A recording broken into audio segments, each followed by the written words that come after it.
En una época marcada por la guerra, el misterio y la traición, surgió una mujer cuyo nombre se transformaría en leyenda.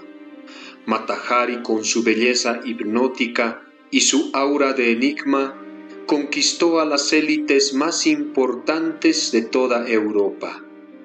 Pero ¿fue realmente una espía al servicio de países inmersas en la Primera Guerra Mundial? ¿O tan solo fue una cortesana atrapada en un juego de poder que ella no comprendía?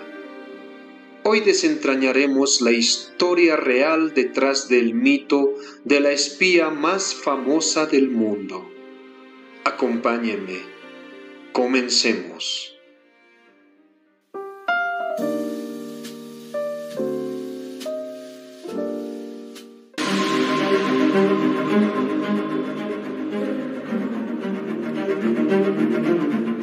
Voces de papel. Es la madrugada del 15 de octubre de 1917.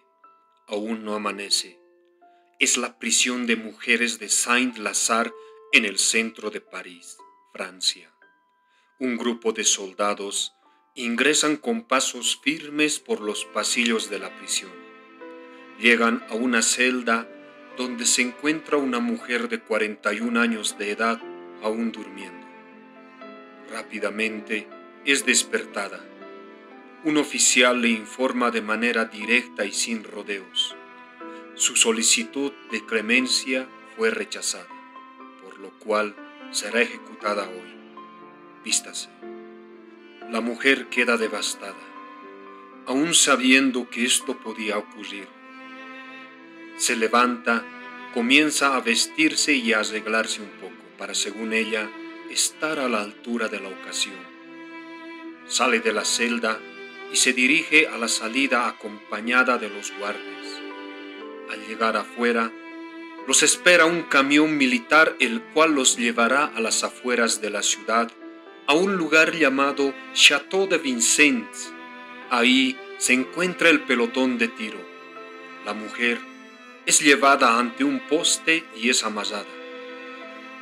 Quieren vendarle los ojos, pero ella les dice con amabilidad: no es necesario.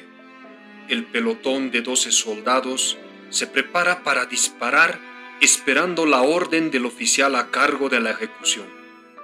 Pero para la sorpresa de todos, la mujer lanzó un beso de despedida hacia los soldados, como si fuese el acto final en el espectáculo que se había convertido su vida. Un instante después sonó la descarga. 4 balas dieron en su cuerpo y ella quedó colgando del poste. Un oficial francés se acercó y, para asegurarse el trágico final, le dio el tiro de gracia en la cabeza. Aquella mujer era Mata Hari, la célebre bailarina exótica acusada de espionaje y cuya vida, desde sus inicios humildes hasta su ascenso social, su controvertido juicio y su dramática ejecución, la habían convertido en leyenda.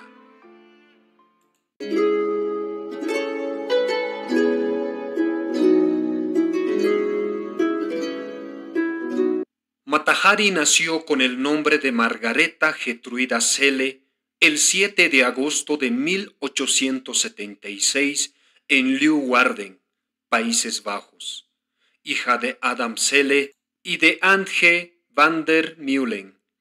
El padre era un sombrerero y comerciante acomodado. Margareta disfrutó de una niñez inicialmente holgada, siendo enviada a buenas escuelas privadas gracias a la posición económica de su familia. Desde muy niña demostró ser inteligente, aprendiendo incluso a hablar a temprana edad. Es alegre y simpática, es la consentida de su padre. Conforme va creciendo, se vuelve una niña muy linda y agradable. Incluso tenía una pequeña carreta real, la cual es jalada por 2 cabras. Realmente es un espectáculo ver a esta niña paseando por las calles de la ciudad en esa caseta, que el padre se lo había construido para ella. Pasarían algunos años y el padre de Margareta entraría en bancarrota por algunos negocios que no le salieron bien, por lo cual venden todo, la casa e incluso aquella pequeña caseta. Se mudarían a un barrio bastante malo y a una casa muy pequeña y obviamente con escasos recursos. El padre se iría a trabajar a Ámsterdam, dejando a la madre sola con sus hijos. Poco después, la angustia y la depresión terminarían con la vida de la madre. Margareta, a los 15 años, se quedaría huérfana de madre.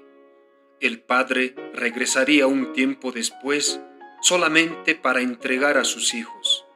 A Margareta lo llevaría donde sus padrinos. Ahí la situación no es tan buena, hasta que un buen día el padrino le dice que se fuera a estudiar a otro lugar y que él cosería con todos los gastos. En este punto, Margareta es muy inteligente y ya habla 4 idiomas: alemán, holandés, francés e inglés. Esto lo aprendería por su cuenta, escuchando hablar a otras personas y conviviendo con ellas. Tiene una facilidad para las lenguas. Es políglota nata y es por eso que no se le dificulta aprender rápido. Es inscrita en una escuela especial para maestras donde aprende a enseñar a los niños. Sin embargo, tuvo un problema estando ahí. El director de esta escuela, un sujeto mayor de aproximadamente 35 años de edad, la empezó a coquetear. Y lo peor es que al parecer ella también lo correspondía. El hecho provocó un escándalo que terminó con la expulsión de Margareta de la escuela. Lo más indignante de esta situación es que el director siguió trabajando como si nada hubiese ocurrido. Tras este incidente, sus padrinos, quien fungía como tutor, decidió retirarla del colegio y Margareta tuvo que dejar atrás sus estudios a los 16 años. Frustrada y decepcionada, Margareta decidió irse de la casa de sus padrinos. Ya con 18 años, buscando escapar de la incertidumbre y atraída por la idea de una vida acomodada, Margareta respondió a un curioso anuncio matrimonial en un periódico local. Un capitán del ejército colonial neerlandés estaba buscando pareja para poder casarse. El oficial se llama Rudolf MacLeod, un hombre mayor que le lleva 20 años a Margareta. Según se supo después, el aviso lo había publicado un amigo de Rudolf, a manera de broma, pero resultó en una cita del destino para Margareta, quien se dejó deslumbrar por el uniforme del capitán. En 1895, tras varios intercambios de cartas y una cita, Margareta, con tan solo 19 años, y Rudolf MacLeod se casaron en Ámsterdam.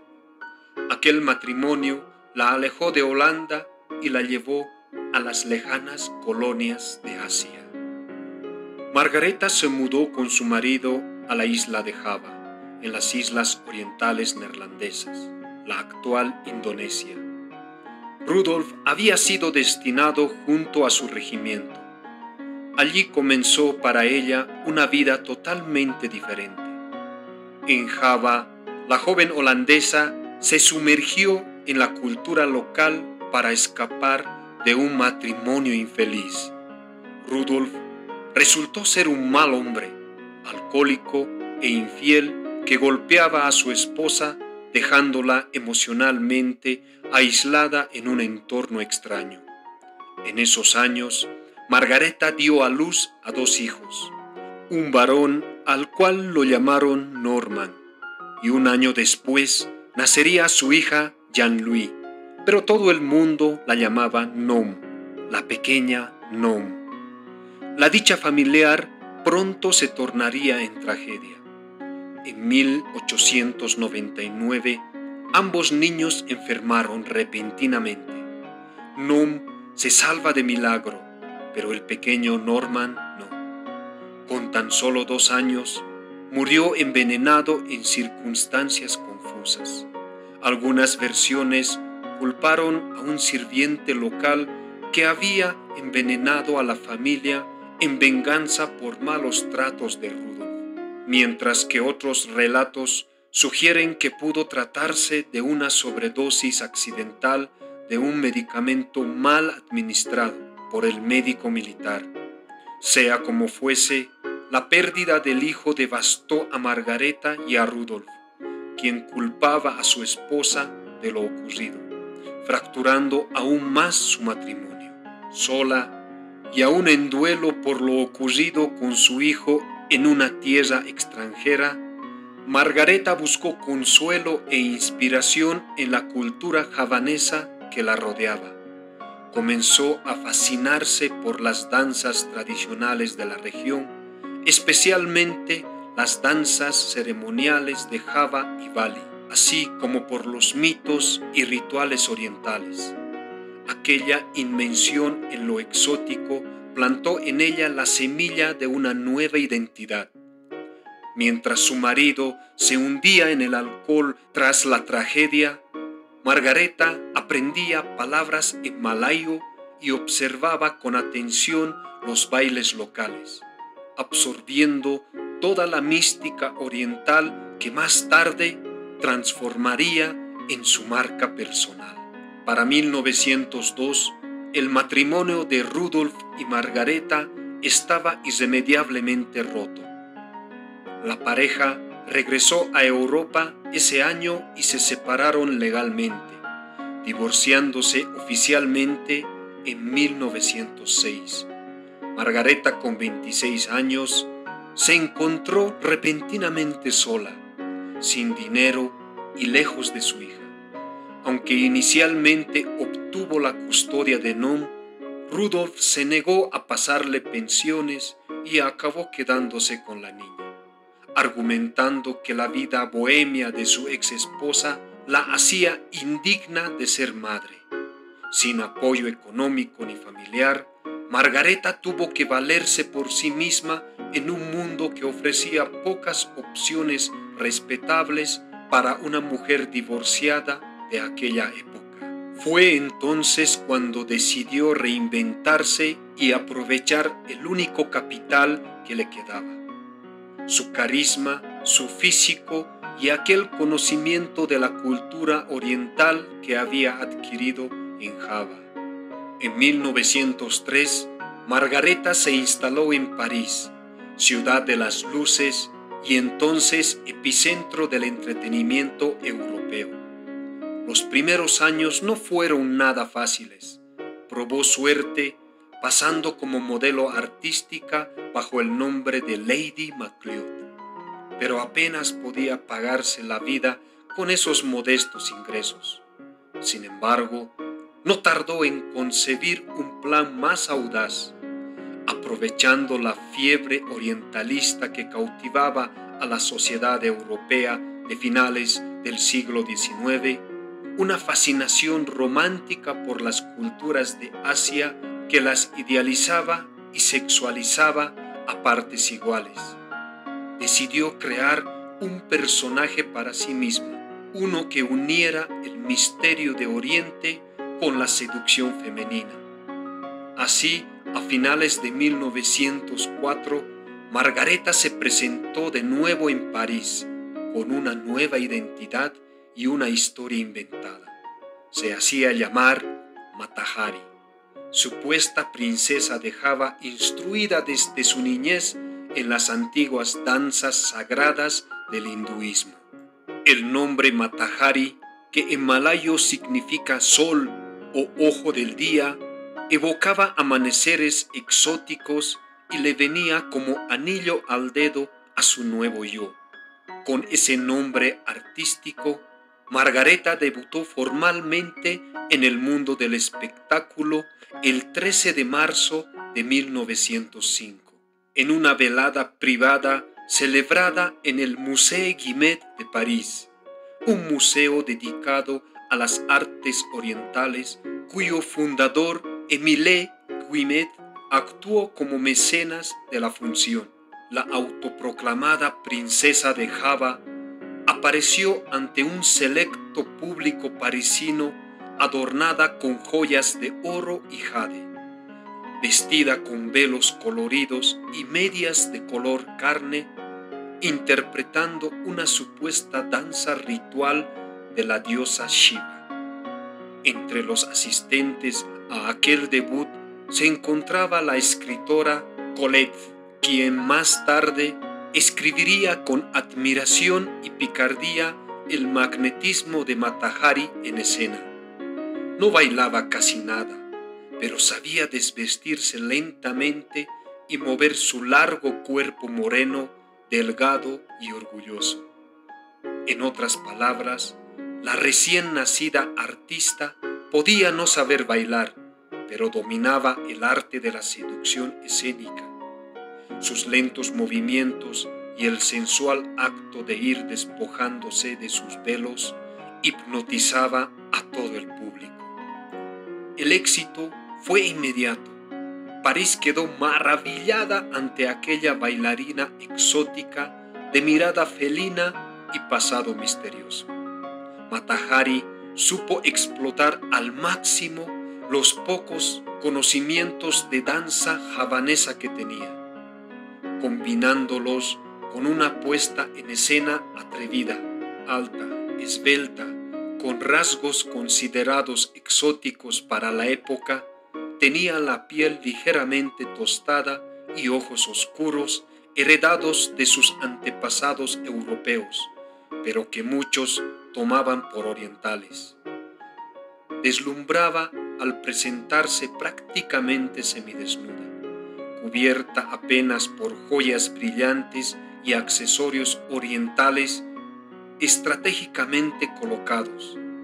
Su número consistía en una serie de danzas supuestamente sagradas en honor a dioses hindúes, pero la autenticidad cultural era lo de menos. El clímax llegaba cuando, velo tras velo, Mata Hari quedaba vestida solo con una fina malla color piel y un par de adornos metálicos sobre sus senos, dando la ilusión de desnudez completa sin realmente mostrar todo. En una Europa puritana y hambrienta de fantasías orientales, este espectáculo resultó escandaloso y cautivador a la vez. En poco tiempo, Mata Hari fue la artista más solicitada en los teatros y salones privados de París, y el público rivalizaba por conseguir asientos en primera fila para ver sus danzas provocativas. Tras conquistar París, Mata Hari emprendió giras por toda Europa e incluso el norte de África, llevando su danza a las principales capitales. Entre 1906 y 1912 se presentó en ciudades como Madrid, Montecarlo, Berlín, Viena y La Haya, e incluso El Cairo, cosechando éxito tras éxito. Allí donde iba, no solo acaparaba titulares en la prensa, sino también la atención de la élite social. Pronto comenzó a rodearse de amantes poderosos y millonarios de la época. Conoció a altos mandos militares, políticos y magnates. Llegó a seducir, según se decía, al propio príncipe heredero de Alemania, el Kaiser Guillermo, o al menos a codearse con su círculo cercano, así como a diplomáticos influyentes. Mata Hari se convirtió en la cortesana de moda. Además de sus actuaciones, sus favores eran disputados en la intimidad por hombres de abolengo, que quedaban enamorados por su encanto su dominio de varios idiomas y esa mezcla de refinamiento europeo y exotismo oriental. Completamente entregada a su papel, la bailarina cultivaba el mito relacionado a su personaje. En entrevistas y conversaciones sostenía con aplomo la ficción de su origen noble en las Indias orientales, narrando cómo había aprendido danzas míticas de sacerdotes hindúes en templos lejanos. Nadie en Europa podía refutar fácilmente esas historias, y pocos deseaban hacerlo. El misterio solo aumentaba su atractivo. Su nombre, Mata Hari, pronto se volvió sinónimo de mujer seductora y liberada. En las postales y fotografías promocionales que ella misma distribuía y en las que posaba con ropas orientales y muchas joyas. Esta imagen que mostraba ante el mundo la seguiría para siempre.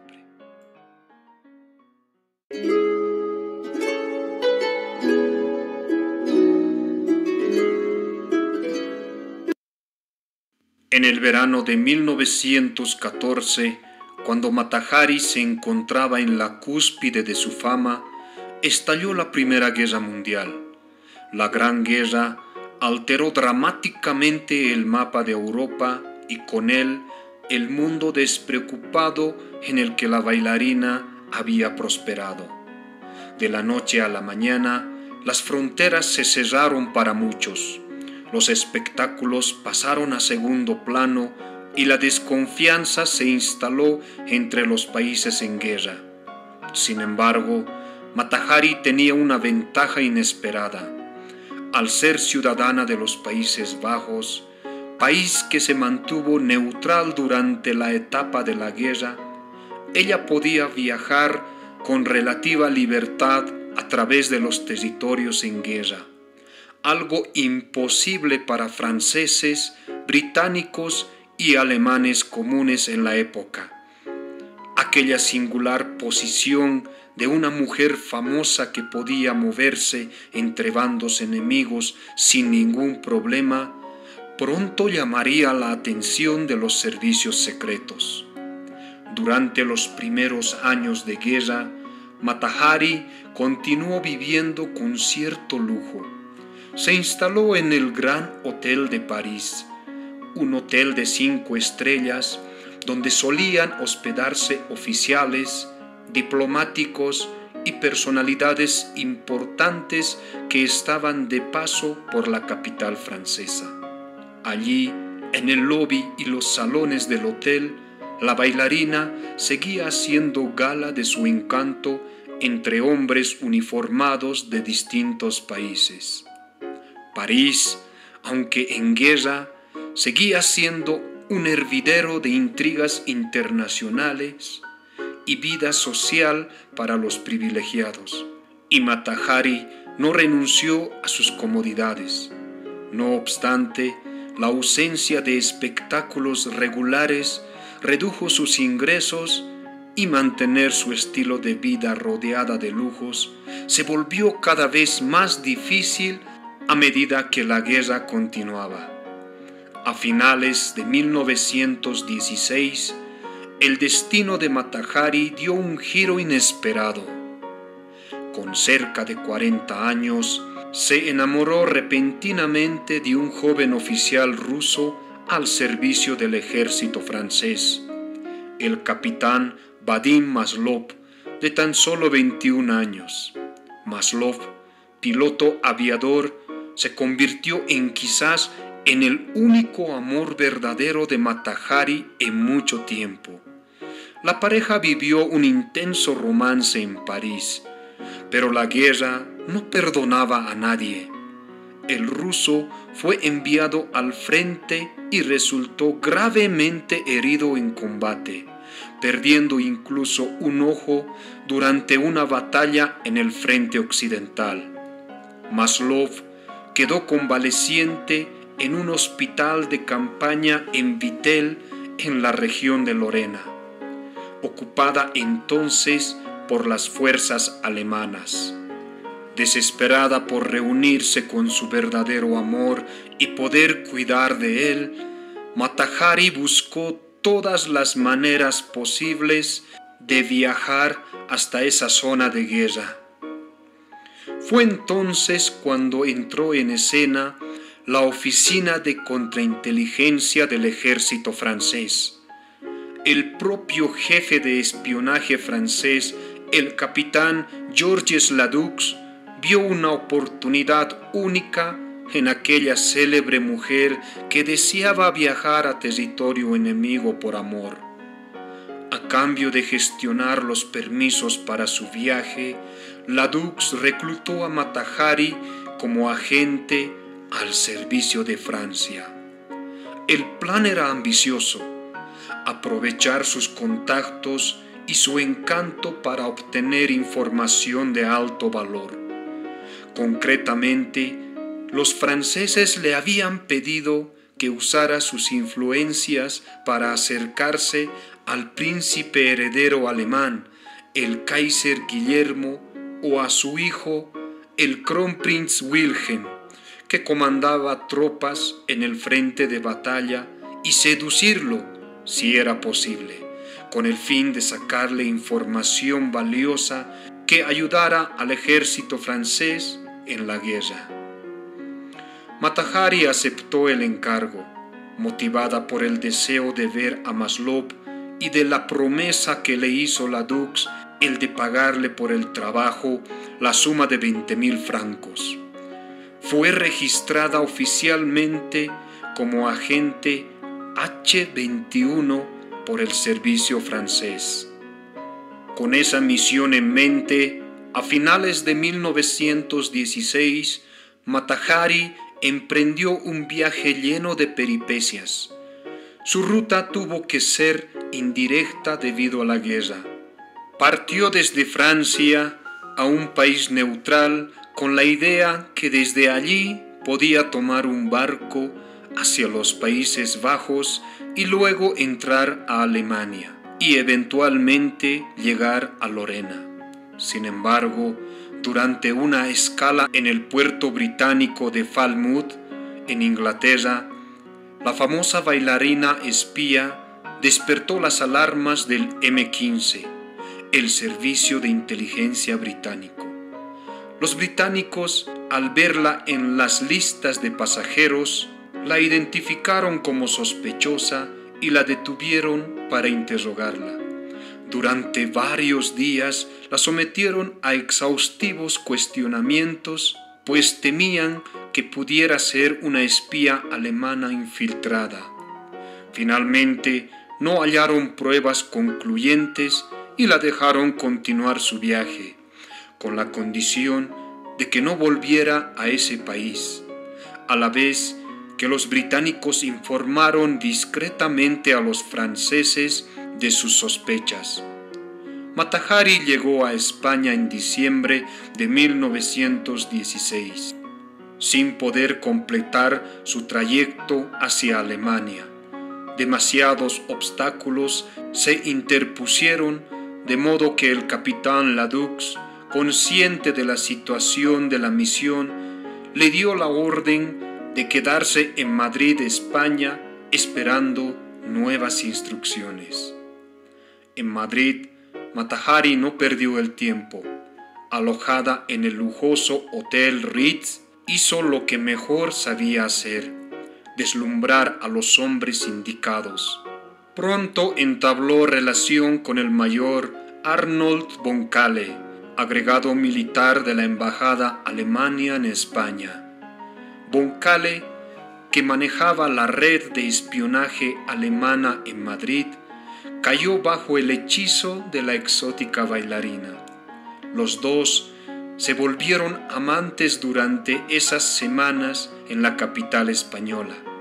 Lo que Mata Hari ignoraba era que los alemanes ya conocían su doble juego. Sabían que se había ofrecido a espiar para Francia.